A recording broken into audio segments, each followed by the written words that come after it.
have to let Bryce Underwood throw the football to help open up the run game because the offensive line isn't elite. Let's see if Nebraska's defense can force them to make those sorts of decisions.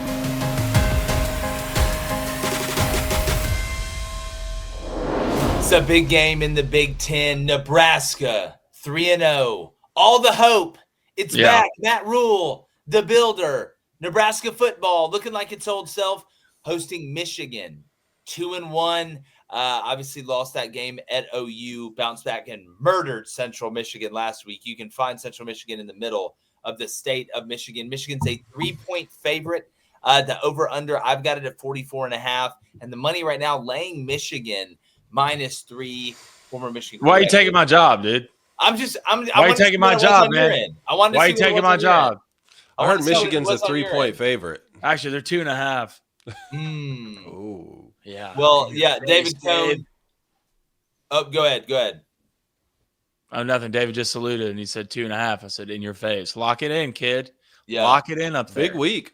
Big week. You got to love it. You got to become it. All right, so when you look at this game, David Cone, former Michigan quarterback, Blaine Crain, former Western State Colorado wide receiver. Nebraska, you beat Cincinnati to start off the year in Arrowhead. Had obviously Dylan Cos playing as Raiola. Now you've got Bryce Underwood, who's been through 3 games. He's been in a big-time road environment at Oklahoma. Kind of knows what to expect a little bit. David, I'm going to start with you. If you're a Michigan fan, how confident are you going into this game that they're going to let Bryce Underwood let the dog eat? Yeah, I mean, I'm more confident now than I was a week ago. You saw Biff Poggi as the interim head coach against Central Michigan. I think Michigan opened with 4 straight passes. I can't remember the last time they've done that. But again, it's not just about like letting Bryce Underwood go throw the ball as many times as possible. It's about letting him be the dynamic football player that he is. And you saw that against Central Michigan. And you can say what you will about that being a group of 5 opponent or whatever. Yes, there's truth to that. But it's more about getting a young quarterback who just turned 18 years old the reps, the real-time action to be able to cut his teeth, not just in the pass game, but in the run game. He had several rushing touchdowns. So I believe with Biff Poggi acting as the interim coach again on the road at Nebraska, that you're going to see him. What did Biff say? The guy is Batman. I think he's actually Batman, and my Labrador Retriever could coach him. This is going to be a little bit different environment, one of the coolest stadiums in the country at Nebraska, and what a cool litmus test for both programs to open Big Ten play, because there's some data points that raise questions, right? Nebraska back-to-back huge wins over lesser competition, but you played Cincinnati close in Arrowhead. Michigan, some huge wins over a group of 5 teams, but you have the tough road loss to Oklahoma where you really couldn't figure anything out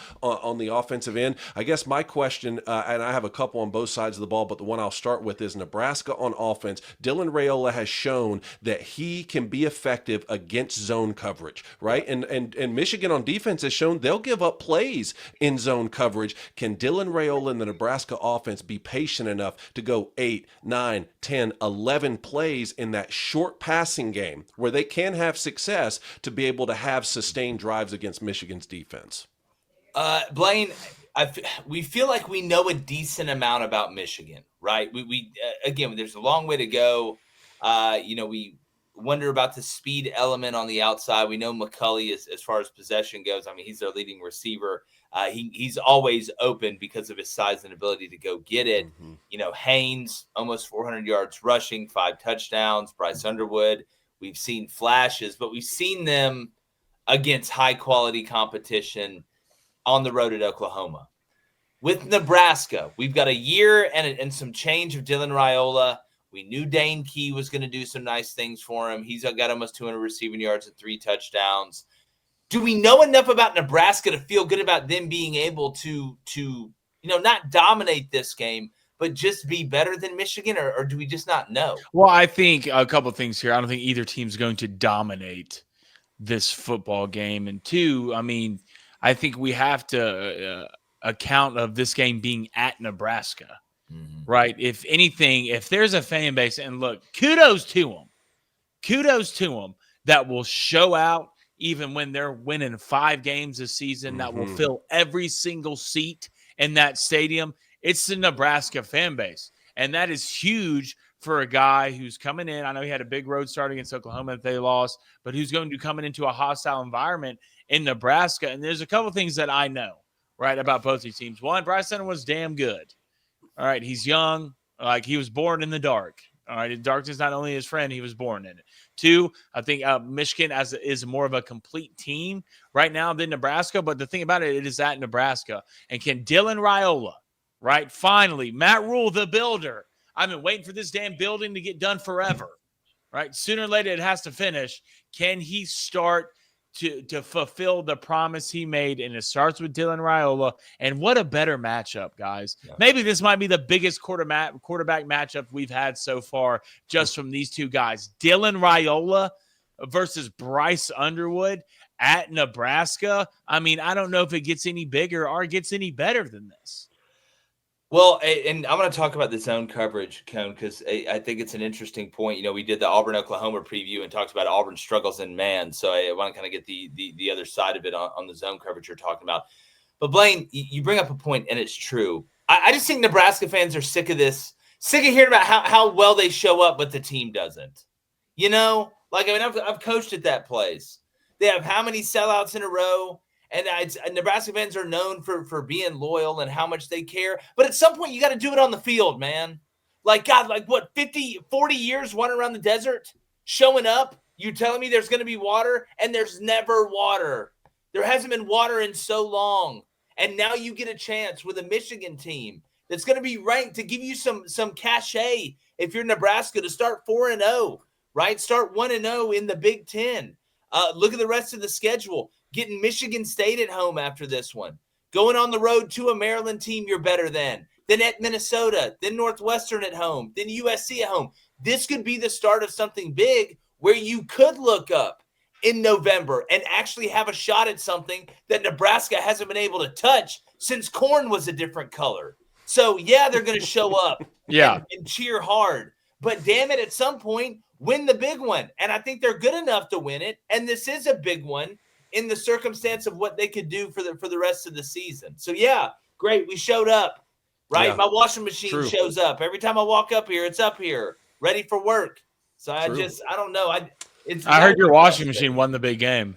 Yeah, he won the big game. Yeah, 40 years ago is what I needed to do. But that's why I use the term litmus test here to open Big Ten play, because there are so many questions and there's excitement on both sides of this game here.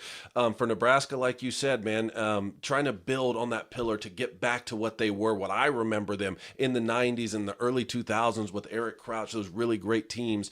And then on the Michigan side, seeing if you can put that Oklahoma loss behind you and say, hey, one, that was a really good team. And two, we're going to grow throughout the season with our young quarterback. I think one interesting thing that we're going to find ourselves asking about the Michigan offense on every preview that we do is this. In those 21, 22, and 23 teams, you know, when they won the national championship, that offensive line was so dominant. I mean, you're talking about back-to-back Joe Moore award-winning offensive lines that they were able to be so effective in the run game that it opened up the pass game. And the pass game you were opening up for was J.J. McCarthy, a top 10 pick, right, who's 1-0 in the NFL now. Now we can see the data points here where that offensive line, Justice Haynes is the real deal. Over 100 yards rushing in every single game. Is the offensive line the real deal? At least enough to be able to open up the run game so that Bryce Underwood then opens up the pass. Or, Jake, a term you use a lot is pitching backwards, where, you know, a traditional baseball count is you start off with fastballs and then you throw off-speed stuff later in the count to end a batter. Do you have to pitch backwards where really you have to let Bryce Underwood throw the football to help open up the run game because the offensive line isn't elite? Let's see if Nebraska's defense can force them to make those sorts of decisions. Yeah, and you know, Blaine, you look at the line of scrimmage, you know, Michigan finds ways to be explosive in the ground game out of heavier personnels, but that's also a great time to play action and take a shot at a heavier personnels because you can get matchups from a size standpoint that you might like. You get angles that you wouldn't necessarily get if everybody was spread out. But I think one of the biggest jumps that Nebraska has made has been their ability to now get to a point where you don't have to just pressure to create havoc. You don't have to manufacture creating chaos in the backfield or having guys being able to make a big play at the end of the game, running base stuff. pressure in with 4. Tony White obviously leaves, goes to Florida State. It's working out great there. It's a little bit of a different flavor ice cream of what you're doing. But it just feels like this Nebraska roster isn't just a bunch of guys that are big and a little bit slow or stiff in the hips. They can really go get it and bend and make the plays against gap scheme runs, against zone scheme runs that we haven't seen Nebraska be able to do in a while. And you've got to be able to do that against Michigan and their heavier personnel for sure, regardless of play call. Well, watching Nebraska play, especially on the defensive side of the ball, 1, they're athletic, 2, they're fast, and 3, they know what their job is and they know what they're looking at, right? You're not going to be able to just walk in and beat a Nebraska team by just playing okay, especially at Nebraska. You're going to have to play at your best. And one big thing I'm interested in seeing, which I don't think I felt like I saw enough in the Oklahoma game, is that's Bryce Underwood running the football, design quarterback runs. Because right now, look, I know they beat Central Michigan by 1,000, but I mean, the guy had 9 carries for 114 yards and averaged 13 yards a carry. If you want Bryce Underwood to be at his best, if you want to be getting 100% out of 100% from this guy, you have to be doing both. You have to mix his bag up, and that's quarterback design runs, give him reads, RPOs, because that's when it can really stress the defense. And I don't think you can vanilla your way to beat a Nebraska team. You're going to have to get creative. You're going to have to get dynamic, and you're going to have to. Nebraska is one of those teams. It's hard to beat them straight downhill, right? Misdirection, east-west. That's how you're going to beat this Nebraska. Well, I mean, to that point, yeah, but you have Bryce Underwood, but you also have a really good running back there. Sure. The things that Michigan can do out of that zone read or that RPO scheme when you have 2 legitimate runners, right? We see this all the time with other dual threat quarterbacks, how it opens up. Maybe you don't have that burner on the outside that you've typically had or the Roman Wilson or that guy, but you can create matchups you want and angles you want through the threat of the quarterback's ability to at any point in time pull the ball and run it, pull the ball and throw it, or quarterback design run, especially in short yardage.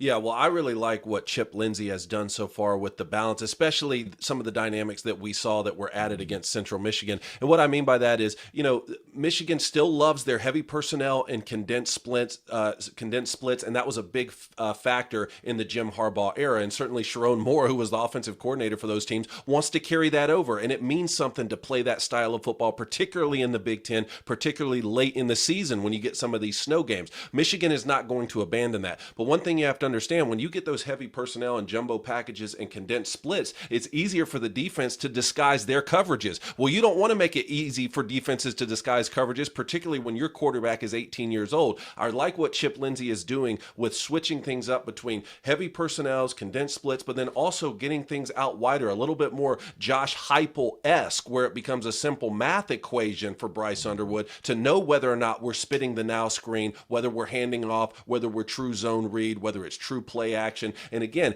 every single snap he takes as a young guy, he's just going to get better and better and better. Well, and I'm interested to see if Raiola can continue to be patient and take the underneath or sitting down in that soft zone cone. Didn't mean for that to rhyme, or if Michigan's going to make an adjustment, because I think a lot of people will look at this game and say, okay, well, if you're Michigan, a lot of it is just stopping Dane Key, right? That's their guy. But when you really go watch the tape and you look at the way that Raiola has divvied out the targets, it's not just Dane Key. Yeah, Dane Key has the most yards on the team by 9, talking about receiving, but he doesn't have the most receptions. That's Ja'Cory Barney Jr., who's got 181 yards. You look at Hunter as well. He's got 11 catches for 163. Mills Jr. can give you something. He's got 5 for 118. He's averaging 23.6. I know it's on 5, but then your tight end has got 9 catches for 100 yards, averaging over 11 yards a catch, has a touchdown. So if you're Michigan, it's not as simple as take away Dane, take away the pain. I think Nebraska's portfolio is pretty diverse, and Raiola seems pretty hell-bent on using that to his advantage as he grows as a quarterback. One of the biggest stats for Dylan Raiola so far this year is 0 interceptions, 0 for a guy who had 11 picks last year to 13 touchdowns. So far, he has 8 touchdowns to 0 interceptions. Just like we were talking about Bryce Underwood being a true freshman, that's what he was a year ago, and he's already taken his lumps. He's already cut his teeth. So far in his sophomore year, I really love the way he's taking care of the football. Obviously, this will be his biggest test, and what you hit on, Jake, is what I was talking about earlier in the episode, which is the patience. I know that he can have success in his spacing concepts, stick concepts, snag concepts in the middle. Dylan Raiola has proven that he can complete those passes. Can he do it over the course of a game to actually put Michigan away? And can Michigan's defense get home to him and possibly create some of those first turnovers of the season? That's what we're going to see. I mean, you would think at home, Dana is not going to be afraid to take a shot if Michigan's going to give it to him. I think the coverage point, Coney, you brought up was fantastic, and Michigan going to have to continue to mix that up. We're going to have this pick on Wednesday. Do not miss it on Crain and Company. Huge one in the Big Ten moving forward. Michigan has the one loss, but that's not in conference play, and I don't think you have to be a genius to figure out at the end of the year that loss is probably going to look about as good as a loss can if Oklahoma keeps playing this well. Yeah. And is it Nebraska's time? Any parting shots here, Blaine? Or I feel like it's going to be tight. Yeah, I mean, this might be the best game of the weekend. Yeah. We'll see. And a quarterback matchup, hopefully, we'll be seeing for years to come. Really, yeah, exactly. Hopefully, on the next level. Without a doubt. I mean, two of the rising stars in the game with Dylan Raiola and Bryce Underwood there at Michigan. We appreciate you being a rising star and watching Crain and Company. Don't miss any of our content. We got a full Auburn, Oklahoma preview that's already out. We've got our Sunday recap. We got our instant reaction to Georgia, Tennessee as well. So make sure you check out everything on the channel and don't miss a second of Crain and Company. Have a fantastic rest of your day, and like the chances of us not being excited about week 4 in college football, baby, we're going.